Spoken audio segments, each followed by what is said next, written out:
Bonjour à tous, merci de votre présence. Alors vous allez voir, en effet, on change de monde. On passe du privé au public, mais comme vous allez pouvoir le voir, c'est pas si différent que ça quand on parle de la data. Donc je vais déjà commencer par me présenter. J'ai travaillé moi-même 20 ans dans le privé et j'ai rejoint le département des Alpes-Maritimes il y a 3 ans et demi pour monter une petite équipe de support à la transformation numérique pour venir en complément de la direction des services numériques et des directions de métiers. Alors, très rapidement, je vais vous présenter le département des Alpes-Maritimes, mais je voudrais juste voir peut-être dans la salle si certains d'entre vous travaillent dans le secteur public. Si vous voulez bien lever la main, si c'est le cas pour certains. Voilà, d'accord, merci. Une minorité quand même. Donc juste en quelques mots, donc on a un statut de collectivité territoriale. Notre président est Charles Ginesi. Et on a de multiples compétences au niveau du département. Donc les solidarités humaines sont vraiment le domaine le plus important, avec l'enfance, l'autonomie, le handicap, l'insertion, la santé. Mais on s'occupe aussi de tous les collèges des Alpes-Maritimes, de musées, de parcs naturels départementaux. On a une microfolie départementale, on gère les archives. On gère aussi une partie des routes, une partie des routes, donc 1700 km de routes départementales. On est impliqué dans la lutte contre les incendies, également dans le développement du territoire. Et donc, comme vous pouvez le voir, on a des domaines de compétences très variés et autant de métiers, plus de 4000 agents qui travaillent dans des centaines de métiers différents et au service d'1 million d'habitants à peu près. Donc le territoire au niveau géographique est très contrasté. 163 communes, presque un peu plus de 4000 km². Et au niveau géographique, beaucoup de contrastes également avec l'arrière-pays quasiment des zones de montagne par rapport au littoral, donc avec plus de 3000 mètres de dénivelé. Alors pourquoi cette petite présentation et cette façon de le faire? Eh bien là, vous voyez déjà que j'ai mis pas mal de données dans cette présentation. Il fallait des données fiables, des données de qualité, et puis surtout, il faut savoir les sortir des systèmes pour pouvoir les exploiter.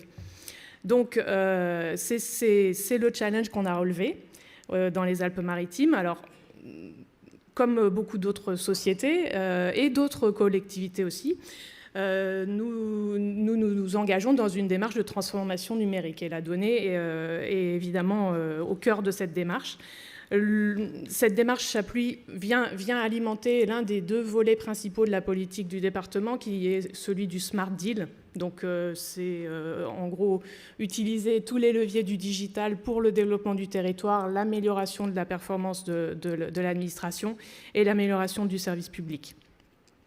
Alors, autour de la donnée et de la transformation numérique, il peut y avoir tout un tas de projets. Nous menons, par exemple, un projet de déploiement d'un outil de gestion de la relation usagée, donc au sens CRM, comme vous pouvez le connaître, mais pour nous, c'est du Citizen Relationship Management. Nous avons évidemment un portail de téléservices en ligne et donc toutes les données qui sont associées au traitement des démarches, une chaîne de dématérialisation, et de numérisation de toutes ces démarches pour les administrés. Mais le socle de tout ça, c'est aussi la mise en place d'une vraie gouvernance de la donnée. Donc c'est là-dessus que je vais focaliser mon intervention aujourd'hui, sur cette gouvernance de la donnée et son outillage. Alors avec quel objectif? Finalement, vous allez retrouver ce que nous disent les intervenants précédents, comme dans vos problématiques très certainement. Évidemment, c'est d'abord de connaître et de maîtriser les données, respecter les contraintes légales, sécuriser les données. Il y a un gros enjeu au niveau de la sécurisation des données personnelles, des données de santé. Vous avez vu dans les compétences que nous gérons, nous sommes amenés à traiter des données qui sont très sensibles sur l'enfance, sur la santé, sur le handicap. Donc il y a un gros enjeu de sécurisation. Et puis une fois qu'on a toutes ces données, il faut savoir, une fois qu'on les connaît et qu'on les a donc identifiées, cataloguées, eh bien c'est pour les valoriser et en développer les usages. Pour évidemment enrichir les services d'information aux usagers en ligne, pour développer pour l'administration interne des outils d'aide à la décision, et ainsi pouvoir évaluer et améliorer les politiques publiques. Donc à la fois dans un souci de transparence et à la fois dans un souci d'efficacité tout simplement de l'argent public investi et du résultat que ça peut apporter. Pour faire cette analyse, il faut évidemment avoir les moyens de le mesurer. Et puis aussi améliorer l'efficacité interne, les processus, et par le biais de l'open data peut-être faciliter l'innovation sur le territoire grâce à des données qui sont publiées et qui peuvent être réutilisées par des acteurs du monde privé. Donc, cette gouvernance de la donnée, il a fallu d'abord décider de mettre en route cette démarche. Donc ça a été acté au deuxième semestre 2018. Comme les précédents intervenants l'ont dit, c'est un travail de long terme, hein, donc ça ne se fait pas du jour au lendemain, encore moins dans le service public, j'aurais tendance à dire. Un responsable de la gouvernance de la donnée a été nommé au début de l'année 2019 et on a commencé à travailler ensemble sur la rédaction de la feuille de route et sur notamment un benchmark de toutes les solutions qui allaient pouvoir nous servir à outiller cette démarche de gouvernance de la donnée. On a articulé la feuille de route autour de 3 axes. Le respect de la réglementation. Pour nous, en tant qu'acteurs publics, il y a l'obligation de publier les données, donc d'ouvrir les données, l'open data. Et puis, on l'a cité déjà, les réglementations autour des données personnelles, etc. On a un volet autour de l'optimisation des infrastructures, je vais y revenir. La valorisation des données, donc avec surtout de la data visualisation, et tout un volet qu'il ne faut pas négliger, on l'a déjà dit plus tôt dans l'après-midi, qui est celui de sensibiliser et d'acculturer tous les intervenants dans cette démarche, donc même ceux qui en sont le plus éloignés. Donc on a mis en place des ateliers, d'abord avec l'encadrement des différentes directions de métier. Donc là, quand je dis ça, une direction de métier, c'est à la fois la direction des routes, la direction de la santé, la direction de l'enfance, la direction de l'éducation et de la jeunesse. Donc vous voyez des profils très différents et qu'il faut faire passer ce message de la donnée. Et puis, on met en place des ateliers et des communications récurrentes auprès de tous nos agents. Dans un cadre notamment qui est un atelier facilitateur qui s'appelle le Smart Corner, qui est un espace de formation à la fois en présentiel et à distance.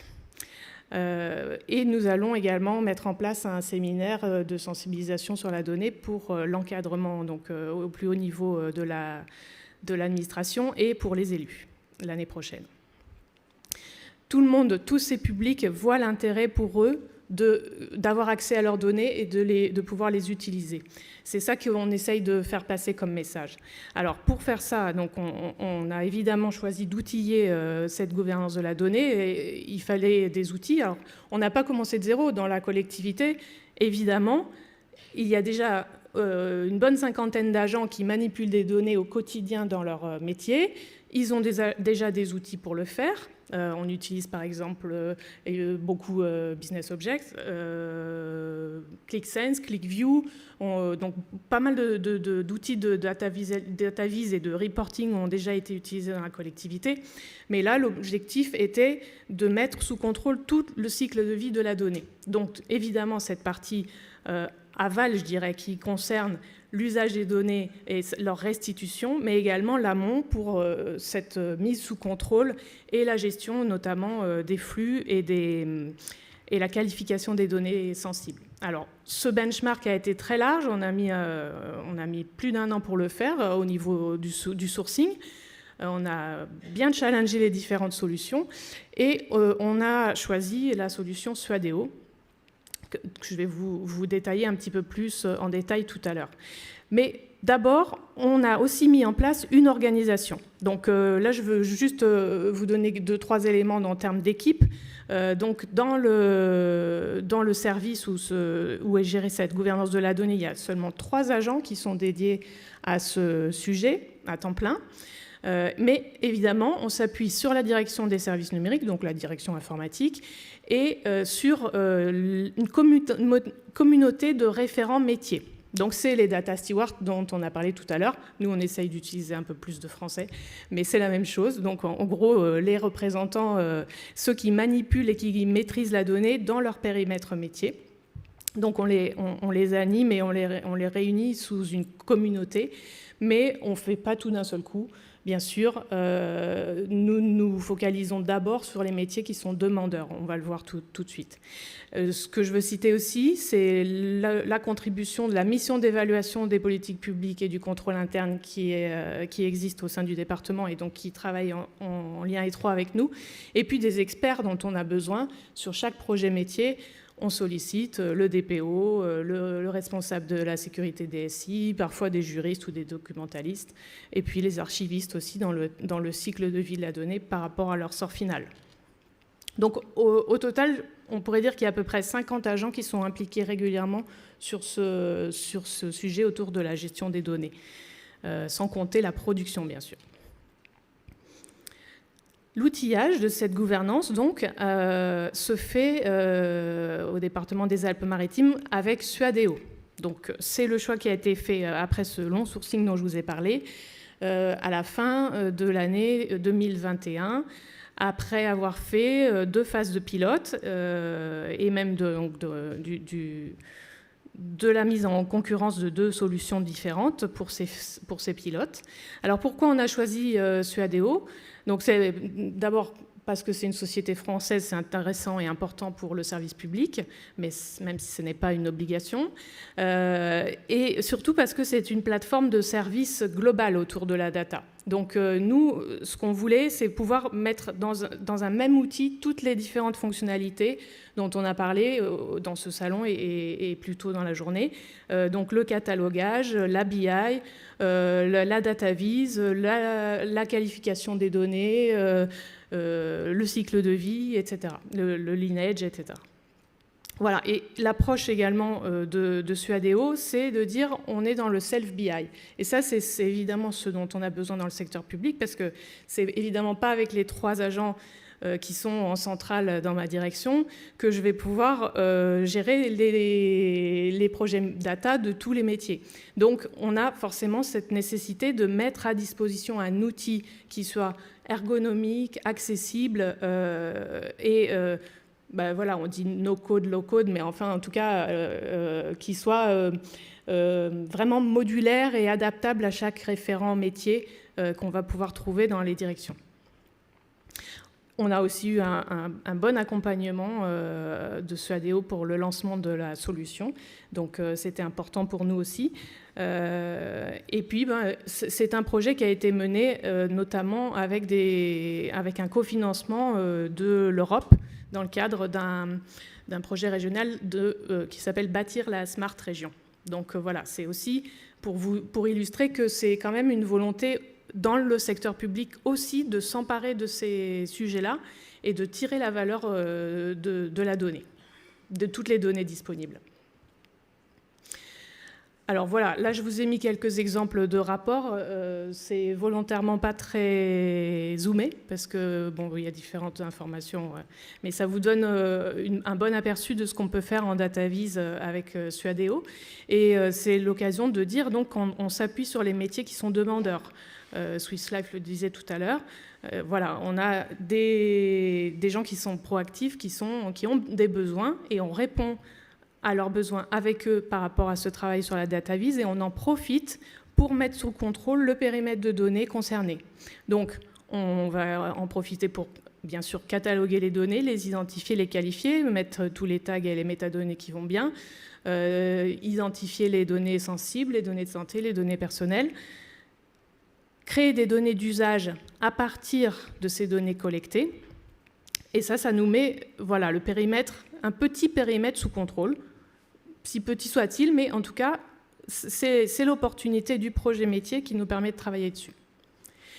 Et dans les retours d'expérience que je vais pouvoir partager avec vous, je vais reciter ce que les intervenants précédents disaient tout à l'heure. Et il ne faut pas viser l'exhaustivité. En fait, sinon, c'est un travail qui ne se terminera jamais.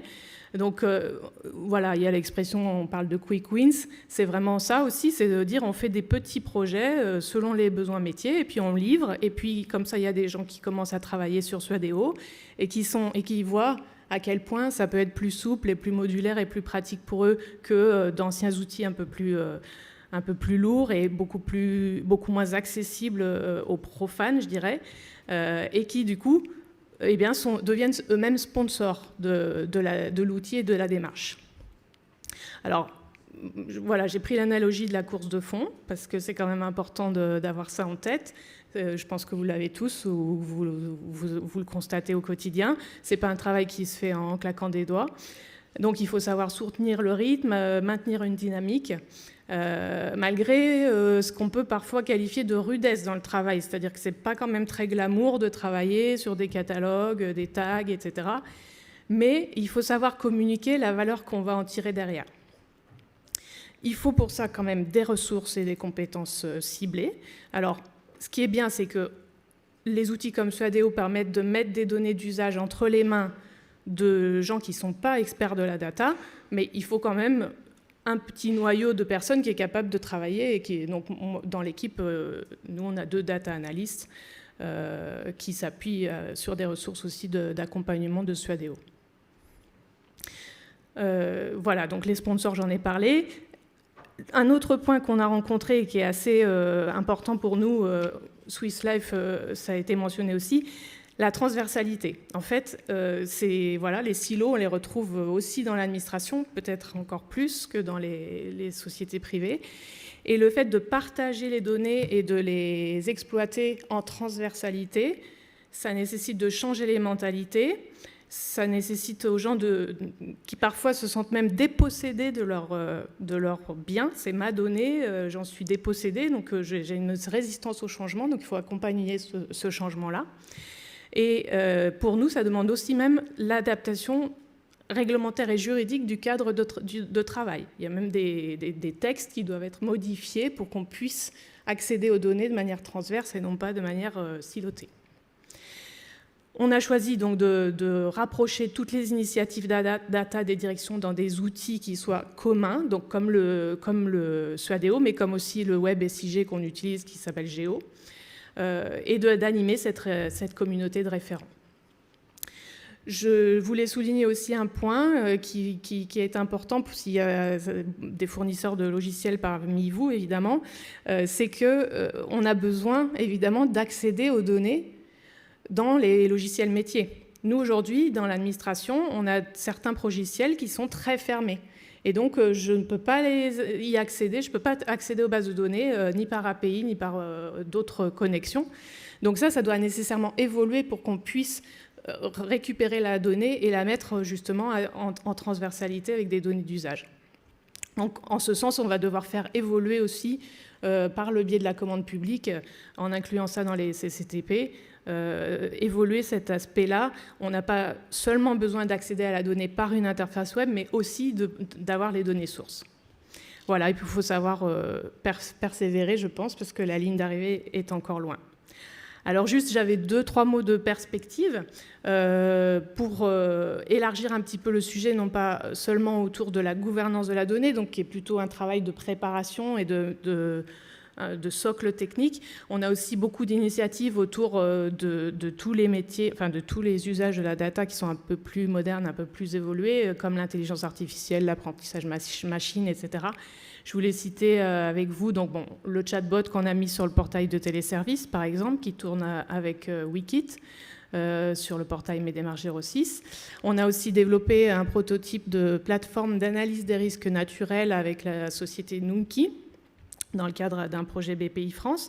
Alors là, qui utilise tous les signaux faibles des réseaux sociaux, notamment, et des sources ouvertes, pour, sur la base de mots-clés, identifier la survenance d'événements sur le territoire. D'événements liés, là, en l'occurrence, aux risques climatiques, mais qui peuvent être de toutes sortes. Et donc, cette agglomération d'éléments crée un indice, voilà, par ces signaux faibles, un indice, une indication d'un incident potentiel.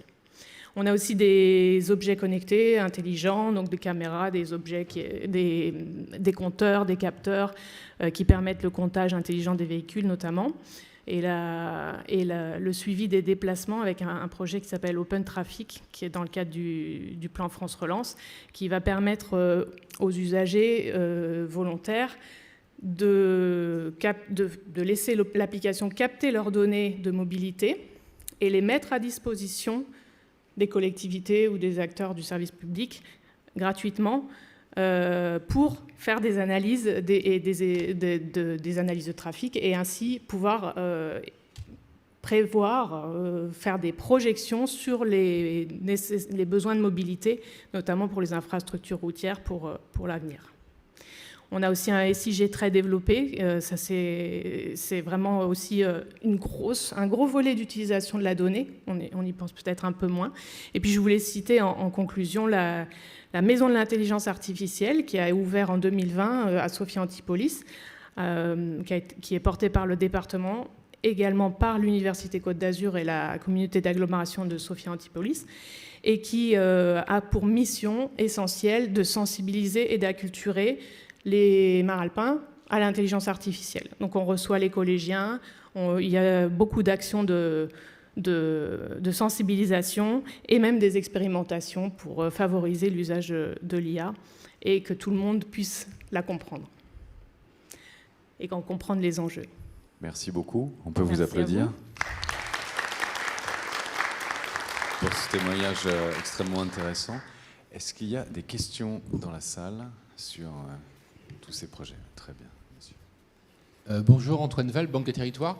Au-delà des usages spécifiques du département, est-ce que vous avez envisagé des partenariats avec des départements limitrophes, par exemple, ou avec d'autres instances, d'autres collectivités territoriales, les mairies ou la région, par exemple? Oui, alors on a plusieurs interactions. Alors, par exemple, pour l'open data, on publie nos données sur le portail régional Data Sud, comme plusieurs autres départements de la région. Donc on a fait ce choix plutôt qu'une plateforme privée. On a également des initiatives communes. Alors je vous ai cité le projet régional Bâtir la Smart Région, en fait. Donc on est en lien aussi avec la région sur ces sujets de transformation numérique, sur différents thèmes. Et puis on fait partie de communautés de pairs en fait entre départements pour échanger. Mais par contre, en termes d'outils précisément, il y a assez peu de mutualisation possible. Voilà, on peut pas partager des retours d'expérience en fait pour apprendre les uns des autres, mais après, pour l'instant, il n'y a pas de mutualisation.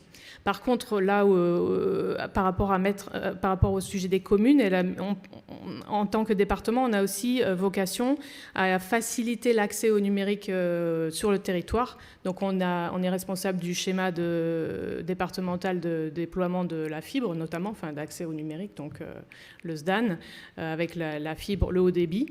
Et le projet de plateforme d'analyse des risques environnementaux dont je vous parlais, eh bien, il est développé pour être mis à disposition des communes pour leur faciliter l'accès à des outils innovants de ce type. Voilà. Merci. Y a-t-il une autre question? N'hésitez pas. Non? Eh bien, on vous applaudit encore. Merci beaucoup, Nathalie. Merci pour ce témoignage.